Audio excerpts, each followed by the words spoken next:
vicepresidente actual del Consejo Nacional Electoral, Enrique Pita. Muchas gracias nuevamente por el importante concurso.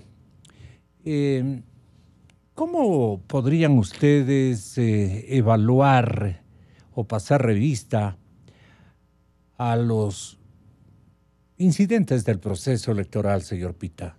Buenos días. Buenos días, Carlos. Buenos días a la audiencia.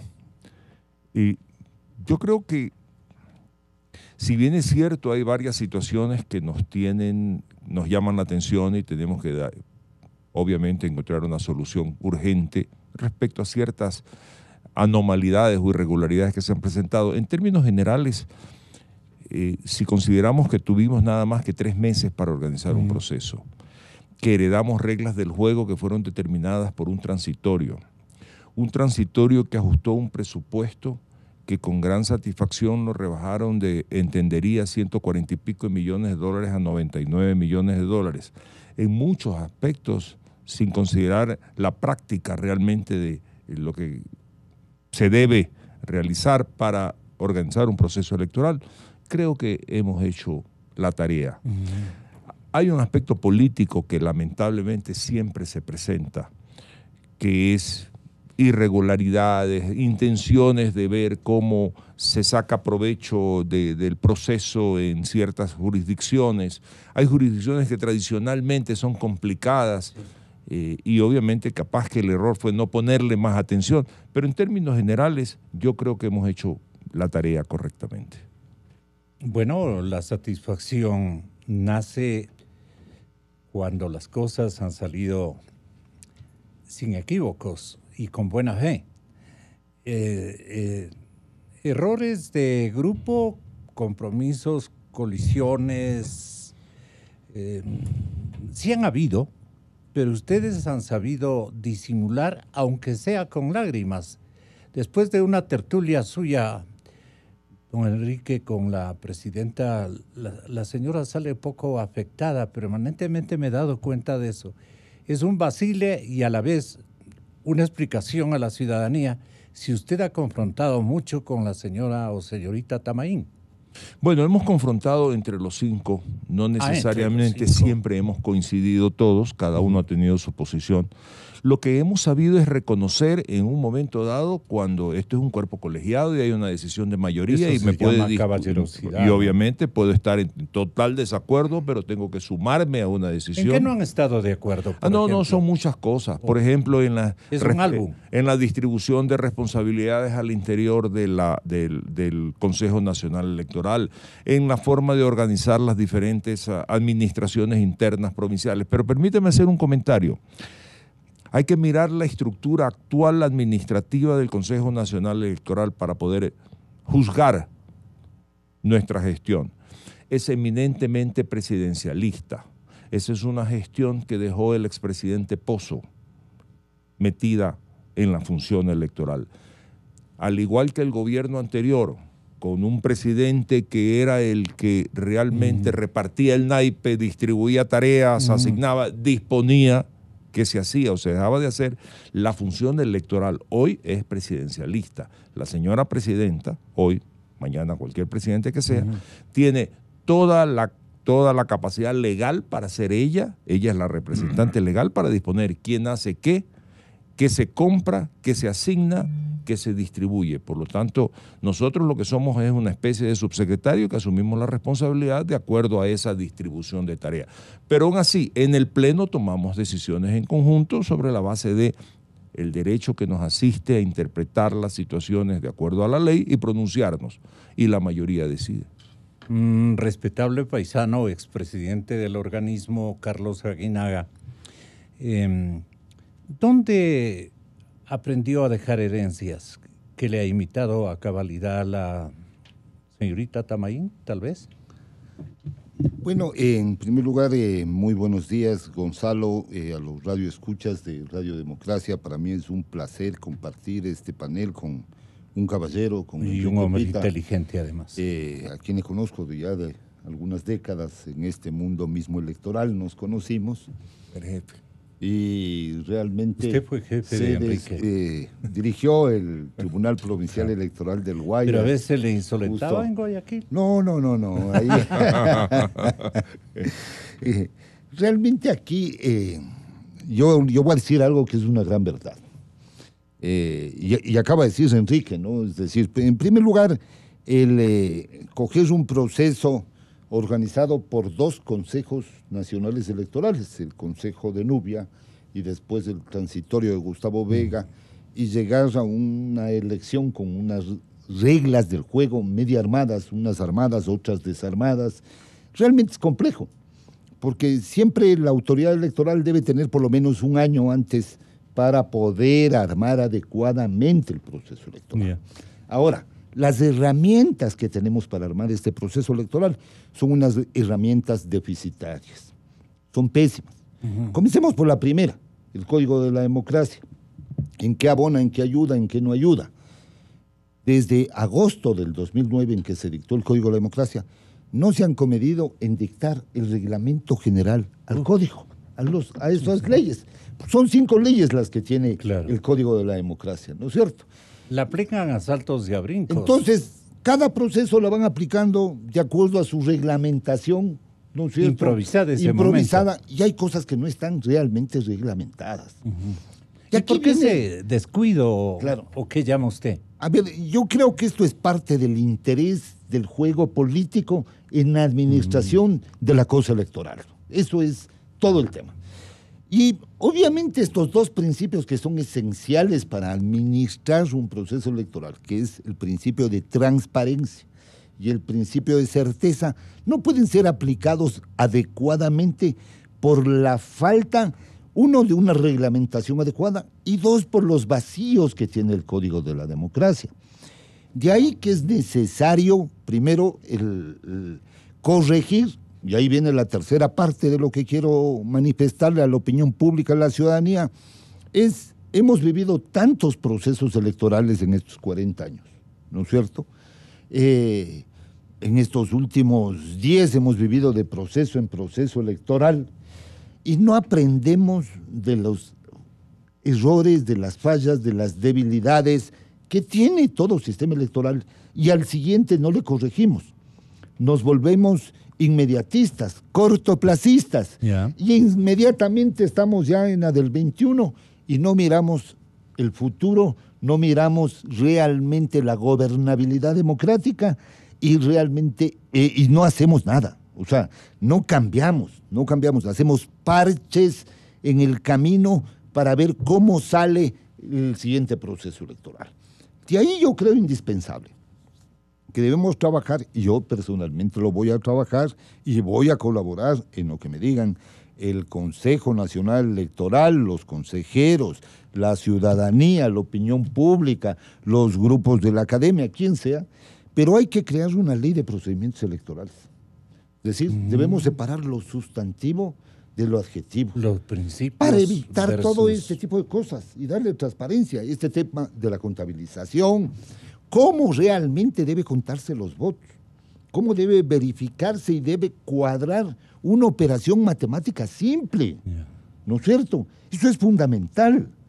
Y creo que la estructura de la organización electoral también debe ser revisada. Si hay un exceso, por ejemplo, de funciones, de cargos, de responsabilidades hacia la presidenta o presidente del Consejo Nacional Electoral, creo que debería revisarse desde la cabeza, es decir, a ver, ¿dónde están estas responsabilidades para compartirlas? Me parece que la integración del Consejo hay que hacer una integración mixta, debería haber una integración ciudadana y partidaria, más o menos al estilo de después de la década del PRI, del centenario siglo de dominio del PRI, hubo una gran reforma electoral en México, donde convivió un IFE muy bien integrado, con representación política y representación ciudadana. Hay que mirar estos buenos ejemplos, pero también hay que darle a esta ley de procedimientos electorales algo que es esencial para la ciudadanía, para la opinión pública, para la gobernabilidad, que son mecanismos de auditoría y fiscalización democrática en todas las áreas, en área técnica, en área de la urna. ¿no es cierto?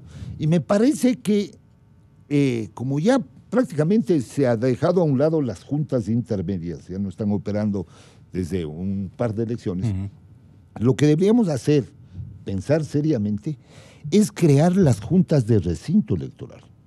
Más fácil es controlar. Una macrojunta en el mismo lugar. Junta de recinto electoral, es decir, un recinto de 50, un colegio de 50 juntas, ahí hay una autoridad electoral que se llama Junta de Recinto Electoral, que controla el escrutinio de mesa, que además recoge toda la data, la procesa, la consolida, y es más fácil controlar 4.500, ¿no? Y corregir, porque además las elecciones se ganan el día de las votaciones. Tenemos que poner toda la mecánica, toda la inteligencia y toda la técnica para que el día de las elecciones realmente sea un proceso de vivencia democrática, de transparencia, de certeza, pero con los instrumentos actuales es imposible. Y aquí viene un elemento que a mí es el que más me preocupa. Es decir, para esto se requiere voluntad política, pero hoy se va a requerir de los medios, se va a requerir de la ciudadanía, se va a requerir de las organizaciones sociales y empresariales. Si no hay una presión mediática, si no hay una presión social para ir hacia una reforma que es transparente y que le ponga al ciudadano con su voto más vinculado a la clase política, realmente iremos en este constante deterioro del sistema político, del sistema de partidos y del sistema electoral. Pero este organismo está integrado ahora por gente bastante pragmática. Sí hay también recitadores, ¿no? Filósofos y todo lo demás en el equipo, ideólogos inclusive, ¿no? Pero lo bueno es que es un equipo amante de las metodologías y especialmente de la tecnología.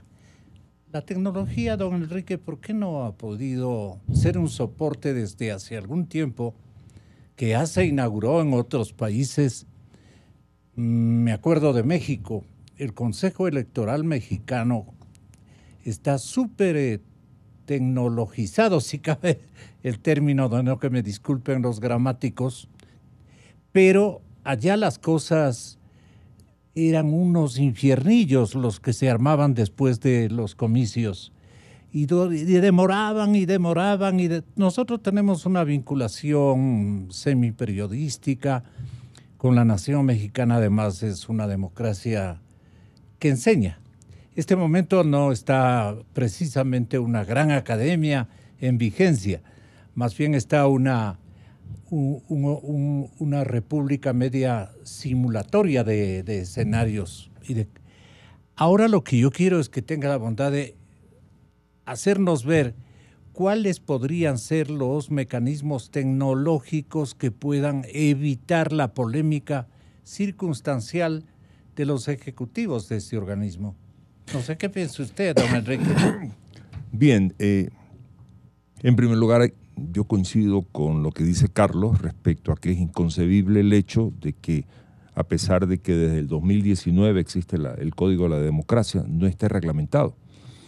Y eso nos lleva a que, de alguna manera, la rigidización de una ley sin reglamento es como una camisa de fuerza. Claro. Por supuesto, una camisa de fuerza que muchas veces aprieta o no aprieta de acuerdo a conveniencia de quienes la están interpretando, ¿verdad? Porque la ley no me permite, entonces no voy más allá, sí.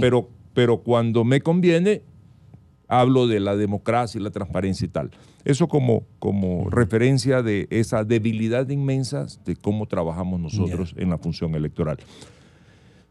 Mire, desde el punto de vista técnico, el proceso es bueno. Si bien es cierto, se eliminó este tema de las juntas intermedias. Sí, señor. Hay una infraestructura técnica buena. Las actas se generan en las juntas receptoras de voto. Hay un proceso de escaneo que se lleva en las mismas recintos electorales y en ciertos recintos electorales que no hay líneas de comunicación, etcétera, tienen que ser llevados a otros sitios.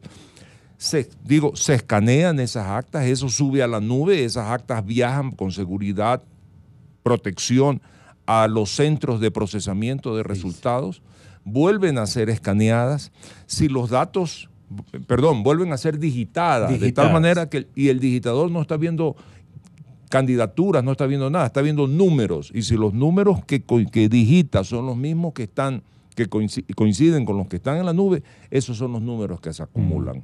Y así va llenándose el vaso con toda la información. Por lo tanto, no pasa por ahí el tema, hay una infraestructura. Por supuesto, lo ideal hubiera sido tener, como en otros países, el voto electrónico.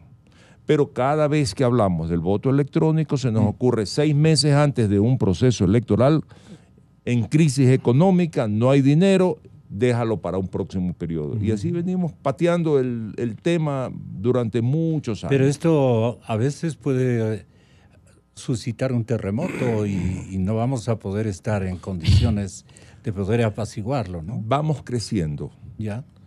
Vamos aumentando caudal electoral. Se va complicando los procesos electorales. Y hay algo que yo quiero declarar.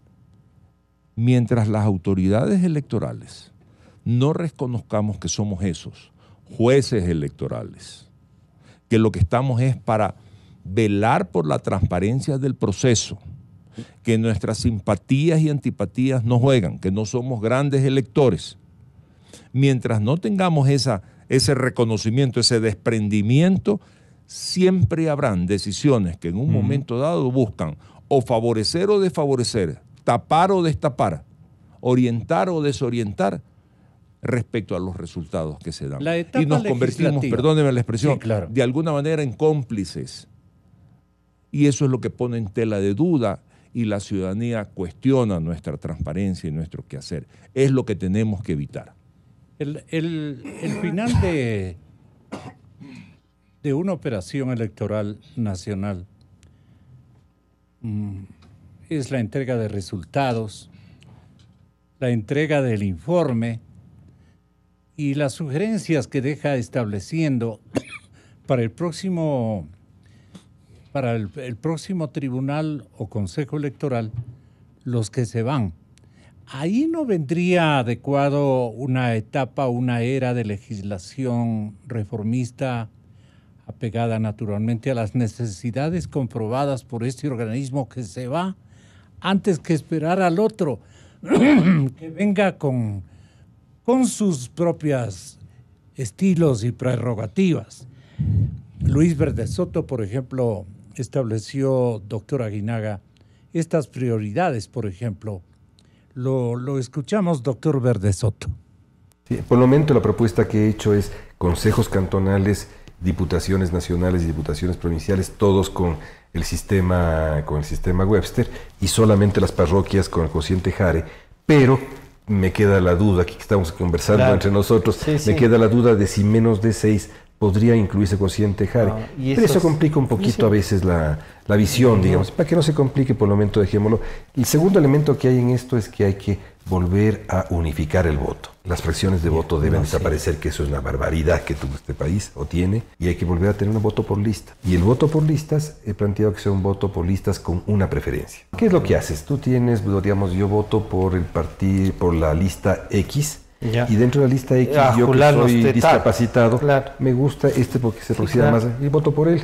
Cuando se hace la contabilidad, se ve cuántos votos. Se ve partido y los más votados por la lista. Y reordenas la preferencia, y lo que tú estás votando en la preferencia es decir, yo quiero que este sea, y además que esté en la franja de seguridad. Si este partido va a sacar 3 diputados, al votar por él estoy incluyendo en la franja de seguridad. Y todo el mundo, ¿qué contrapartida tiene esto? También dentro de la vida partidaria tienes más tolerancia y pluralismo. Y la tercera condición que tiene Ecuador para poder restituir la proporcionalidad, hay que eliminar las circunscripciones. Hay que eliminarlas. Y eso significaría eliminar... Volver a la provincia. A la provincia. La provincia es de la fuente de todas. Todo el mundo a la provincia. Incluido Quito con lo de distrito metropolitano. La presencia es muy pequeña. Igual. Lo que pasa es de que el distrito metropolitano tiene para otros temas. Sí. Pero las circunscripciones fueron estrictamente electorales. Entonces hay que volver a la provincia como tal, en la provincia de Pichincha y al resto de provincias, porque ahí funciona el sistema. Con esas 3 condiciones funciona. Teniendo un sistema que haga mayorías, pero no haga las mayorías del DONT o del Imperial, y que son mayorías forzosas de partido único, sino más bien de 4, 5, 6 partidos medianamente grandes. Luis Verde Soto estaba anotando unos 3 recambios que hay que establecer, entre ellos volver a unificar el voto, dice, entre ellos eliminar las circunscripciones, y creo que dijo algo también referente a las reformas al Código de la Democracia. Bueno, estos, por ejemplo, son menciones de Luis Verde Soto que son, me parece que necesarias, indispensables. Pero ahora, ¿qué se podría imponer? Aparte de esta sugerencia de que una era legislativa tiene que rematar la actividad de un organismo para que deje prefijando, tal vez para una aprobación del próximo, un estudio muy analítico de la experiencia de las malas y las buenas, recomendaciones que se llaman, para que esto funcione y no estemos cada cierto tiempo provocando terremotos, pugnas internas, por oficio de los intereses coyunturales. Me gustaría que comience. Sí, muchas gracias. Mire, en realidad el desafío es gigante porque tenemos muy poco tiempo. Yo le recuerdo a usted que la norma dice, la ley dice que usted no puede introducir reformas a la ley electoral sino hasta un año antes de una elección. Por lo tanto, lo que nos queda es un año nada más. Nos queda es el resto del 2019 prácticamente. Por lo tanto, tenemos que andar rápido.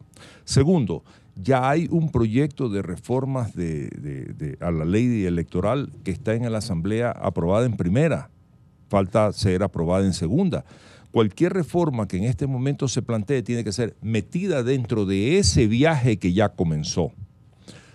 Por lo tanto, son los legisladores los que de alguna manera tienen que tomar conciencia de la necesidad de que todas estas opiniones, la opinión del doctor Verde Soto, las que estoy convencido tiene Carlos Aguinaga y las que generamos muchas otras personas, puedan incorporarse para poder tener una muy buena ley.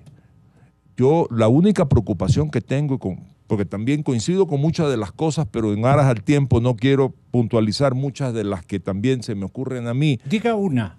No, yo le puedo decir, por ejemplo, el tema de financiamiento de campaña a los candidatos.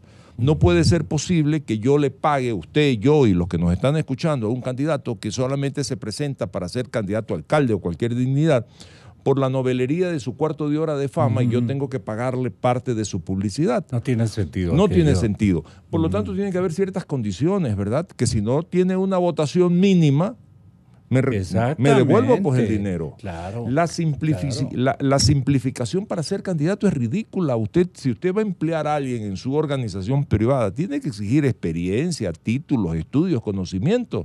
Pero para ser candidato en este país, que hemos advertido se da cuenta que hay algunos candidatos que incluso se cruzaron por estos micrófonos que no ha votado ni la familia. Pues sigo a la es que si tuvieron 2 votos, la señora está preocupada porque significa que alguien que tiene algo por afuera pues de casa.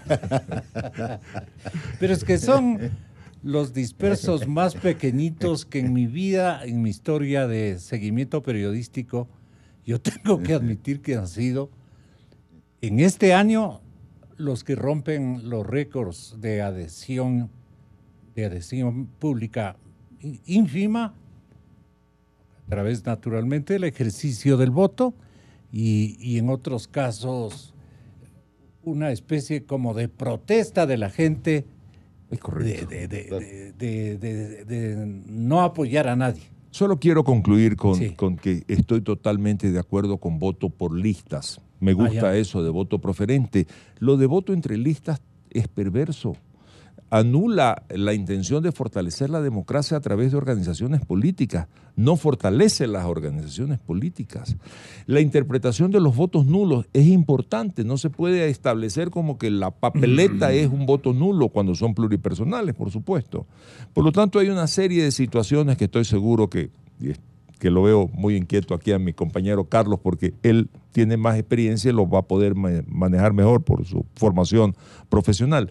Pero la preocupación que yo tengo, y con esto quiero concluir en esto, es que el exceso de iniciativas sea canalizada positivamente y ojalá en la Asamblea Nacional no suceda aquello de que un caballo es un camello diseñado por un comité. Porque ya tenemos la experiencia. Yo, profesional, dirigente gremial de la construcción, conozco lo que es pues cuando se emocionan los asambleístas y el uno le pone una joroba y el otro le pone unos párpados gigantes, el otro le pone unas pezuñas enormes, el otro le pone una lengua para que espante las moscas. Y en vez de tener ese caballo hermoso, tenemos un camello horroroso. Y me estoy refiriendo a la ley de contratación pública. Si no tenemos cuidado y no se deja que los expertos opinen, esta ley electoral que pudiéramos tenerla y que tenemos una oportunidad muy corta para trabajarla, nos va a dar un resultado que no es precisamente el que nosotros queremos. Qué brillante aquello. Carlitos, usted tiene la palabra. Bueno, sí, efectivamente, a ver, la propuesta de Luis Verde Soto en cuanto a los ejes de la reforma son positivos. A mí me parece que coincido, obviamente hicimos un trabajo académico antes en la cual muchos de estos temas que está planteando Luis Verde Soto están recogidos ahí. Esto, por ejemplo, el voto con lista, con un voto preferente, me parece bien eliminar las circunscripciones, porque las circunscripciones es la perversidad con el don para yo ganarme con el 25% de los votos, el 60% de la representación. Realmente ahí viene un desequilibrio inmenso. La fórmula de asignación de escaños que este método DON con esta circunscripción y esta forma de votación realmente es un molotov que lo que hace es asesinar el sistema de partidos y además crea unas ficticias representaciones y además fue hecho a propósito, ¿no? Fue hecho con maldad electoral para ver cómo yo adquiero y tengo hegemonía política. El tema del sistema de partidos, por ejemplo, que también está en el eje del reconocimiento de las organizaciones, que es otro sistema perverso que permite la ilicitud y que además es un sistema que no tiene ningún control en base a la adhesión real ciudadana. O sea, es decir, muchos ciudadanos que están afiliados o adherentes constan en los listados y que nunca firmaron esta adhesión. El tema del financiamiento, coincido con Enrique, hay que mirar este financiamiento porque este financiamiento así es absurdo. A mí me parece que no solo deben devolver la plata, sino que aquellas organizaciones políticas que no alcanzaron el 1.5 deben desaparecer, porque nos engañaron, les engañaron a los ciudadanos, le engañaron a la organización electoral y hay que ver si hay complicidad en la organización electoral porque 268 organizaciones políticas es una barbaridad. El tema de comunicación, ¿no es cierto? Me parece que las únicas 3 normas que hay en el Código de la Democracia, que habla de las empresas, no son, habla de empresas de pronósticos electorales, que no son de pronósticos, son de encuestas y sondeos de opinión. Pero hoy parece que fallaron todos los pronósticos. Pero bueno, todos. Hay que mirar un capítulo esencial respecto al tema de la comunicación digital, el tema de la organización electoral es un tema que tiene que mirarse, pero ojo, yo creo que también hay que trabajar en estos procedimientos porque si bien es cierto el sistema de transmisión y publicación de resultados es un buen sistema, yo creo que este sistema está copiada la matriz, la idea fundamental de lo que hicimos en el 2002. Es decir, coges el acta, digitalizarla, ponerla en la nube, procesarla, un sistema de digitación. Hoy se puede leer, digamos, esta data automáticamente, pero hay que conciliarle con el voto manual para darle confianza a la ciudadanía. Porque si no, viene este tema de los discursos del apagón, que se apagó, y hay que darle esta certeza. Y esta certeza significa buscar mecanismos para darle la transparencia. Lo que sí me preocupa a mí, obviamente yo he leído el informe del primer debate de la Asamblea Nacional y esta reforma, y realmente a mí no me gusta. O sea, es muy deficitaria, es muy superficial, deficitaria, muy superficial ese informe de primer debate. realmente no topa los elementos esenciales, topa cosas que, como para cumplir y salir de la reforma, y yo veo ahí un objetivo, una estrategia política. Por eso es que yo creo que tenemos que ciudadanizar, tenemos que corporativizar el tema de la iniciativa de reforma política electoral en el Ecuador, porque ya los ciudadanos no confían en los órganos públicos cuando prometen hacer estos cambios y transformaciones y no los ejecutan. Y hay un interés de por medio, y ese interés de por medio es el statu quo, porque en el statu quo yo encuentro el engendro para poder nuevamente reconsolidarme, o si no, el que está en el poder o el que quiere alcanzar dice, muy bien, ¿para qué vamos a cambiar? ¿No es cierto? Si ya con esto me llevé el 80, 90, 100% la representación, ¿para qué? Entonces, no estamos pensando en una reforma política electoral de futuro, que piensen lo que va a pasar mañana.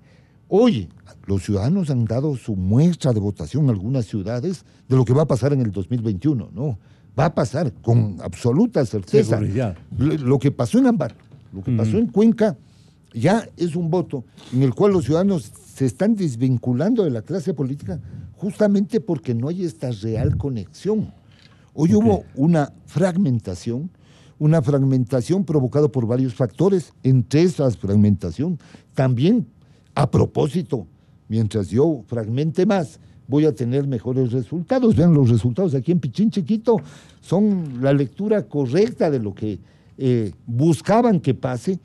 La inmadurez de la clase política y la vanidad política llegó a yo esta diría también una polarización. especie de audacia ciudadana, ¿no? No, pero bueno, ellos no tienen mucho voto.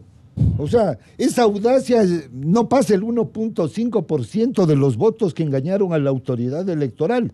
Pero sí hablo de políticos pero dispersa. que no llegan y ese es a un conversar. fenómeno que perjudica a la vigencia democrática porque no es apta para establecimiento de consensos, que es una herramienta importante del sistema democrático. No sé qué opine usted. Totalmente de acuerdo. Yo me sumo a las expresiones de Carlos totalmente.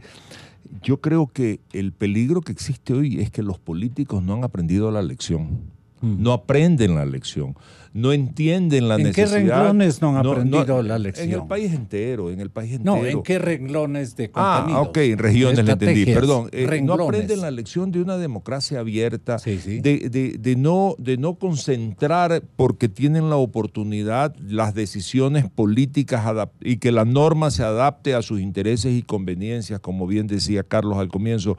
Una ley que no resuelva los problemas no sirve. Una ley no reglamentada no sirve. Por lo tanto, aquí el problema es que los políticos no aprenden la lección y dejan sentada la base en esta distorsión, en este desorden, en esta confusión, para que aquellos que critican a los políticos puedan volver con facilidad y puedan regresar otra vez a pesar de todo el daño y la perversidad de su gestión. Pero ese desprendimiento que el político tiene que hacer para que hayan reglas del juego justas, equilibradas, idóneas, transparentes, como que no les conviene. Sí. Tratan de manejar esa oportunidad y ese cuarto de hora que tienen para poder sacar provecho de una decisión en la cual ellos son determinantes para hacerlo. Por lo tanto, insisto, hay muchas cosas por hacer y ojalá ese desprendimiento al cual me estoy haciendo referencia en este momento, ese desprendimiento, ese patriotismo, es el que tienen que manifestar. Porque si seguimos así, mire, tenemos el cuco en la esquina, en la frontera debe estar. Por lo tanto, aprendamos la lección, corrijamos los errores del pasado, entendamos que nosotros necesitamos para nuestros hijos, para nuestros nietos, una sociedad equilibrada, una sociedad justa, donde solamente los capaces, los idóneos, los que están formados puedan dirigir una sociedad para enrumbarnos y llevarnos hacia adelante.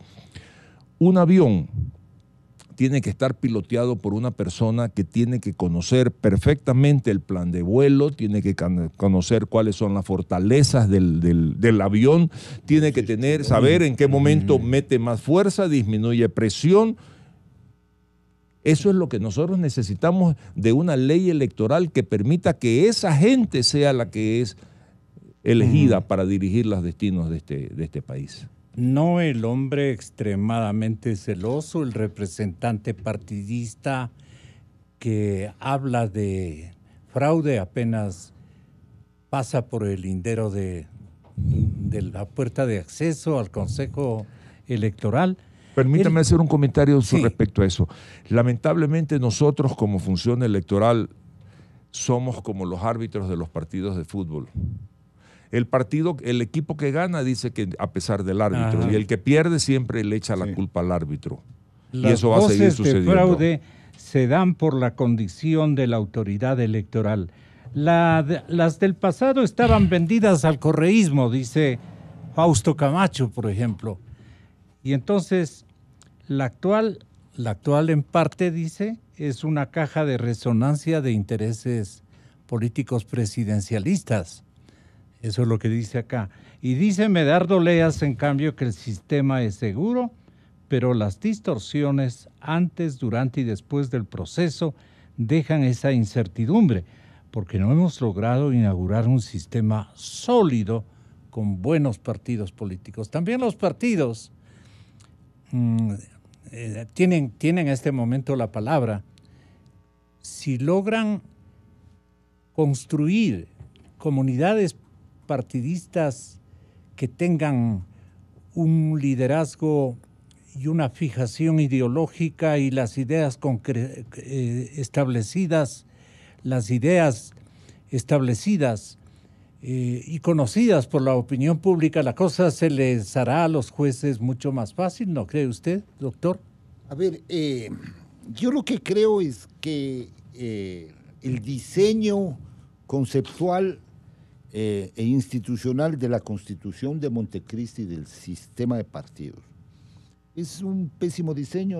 A mí no me gustó ese tema. El régimen de partidos. Segundo, lo organizó Osvaldo Hurtado, el expresidente. No estoy hablando de la Constitución de Montecristi, la de 2009, porque la del 79 era un proceso de retorno al régimen democrático después de las dictaduras. Sí. Había que adaptarse a esas circunstancias. Esta falacia de la democracia interna de las organizaciones políticas. Crearon una falacia, ojo, ¿no? Porque no hay democracia interna en las organizaciones políticas. Cuando dicen se elegirán los candidatos y los que administran los partidos, se elegirán en elecciones, en primarias o a través de sus mecanismos propios. Y claro, el mecanismo propio en el Ecuador es la dedocracia, el dedo. Entonces, realmente, si eso no cambió, y fue a propósito que no cambió, eso va siempre a distorsionar. Verán que hoy, con un sistema ya cerrado de partidos y movimientos, distinto al anterior, un poquito distinto al anterior con la participación de los independientes, hoy tuvimos un exceso de participación. O sea, 82,000 candidatos en una elección. Es una barbaridad. Una locura, sí. Pero aquí viene la administración macro. Es decir, la autoridad tiene que poner también no solo la técnica, sino la administración macro de qué es lo que yo quiero para este proceso electoral, qué debo permitir y qué no debo permitir. Y ahí le faltó filtros a los consejos, porque esto no es que fue creado en los 3 últimos meses. Todo fue creado en los consejos anteriores. Para depurar a los aspirantes. Pero claro, pero es obvio. Desde ahí debía comenzar. Y hay un deber de responsabilidad, el indagar qué pasa con la utilización de esas firmas. Porque además pudo haberse cometido indelicadezas al interior del Consejo Nacional Electoral, vendiendo y aprobando organizaciones. Eso, por favor, yo le pido públicamente aquí a Enrique, sé que lo va a hacer, porque la posición que expone Enrique Pita aquí es la adecuada. Uno tiene que ser juez electoral administrativo imparcial, objetivo. Tiene que mirar el futuro. Y el futuro es darle un sistema democrático transparente. Y con un sistema de partidos como el que tenemos, no podemos caminar hacia un cambio real de una democracia tan débil. Pero eso tendría que ir a la Asamblea. Algunas cosas, obviamente. Yo creo que debería aprovecharse en este proceso de referéndum constitucional promovido por la ciudadanía, por el grupo de reinstitucionalización política dirigida por Julio César Trujillo, debería aprovecharse para meter unos temas del sistema de partidos y del sistema electoral. Me parece que es muy sensato hacerlo, es la hora de hacerlo. Yo creo que hay que crear una Comisión Nacional de Reforma Política Electoral, que sea la que dé el camino y la orientación adecuada, donde estén integrantes de la función electoral, de la función legislativa, de la función ejecutiva, de la ciudadanía, porque verán lo que va a pasar, ya advierto lo que va a pasar. Vamos a tener 10 grupos de reforma electoral y un champús, que eso lo están ya provocando. Ingeniero Pita, mil perdones, y doctora Aguinaga, muchas gracias por con estos conceptos haber orientado a la opinión pública y nos dejan en expectativa y en perspectiva los cambios para bien que nosotros podemos dejar estableciendo medianamente y que ya vendrá a ser responsabilidades de los que siguen. No obstante, si algo pueden dejar ustedes debidamente preparado, elaborado o semi-elaborado, yo creo que es el momento de recambios para una elección que promete ser complicadísima la próxima.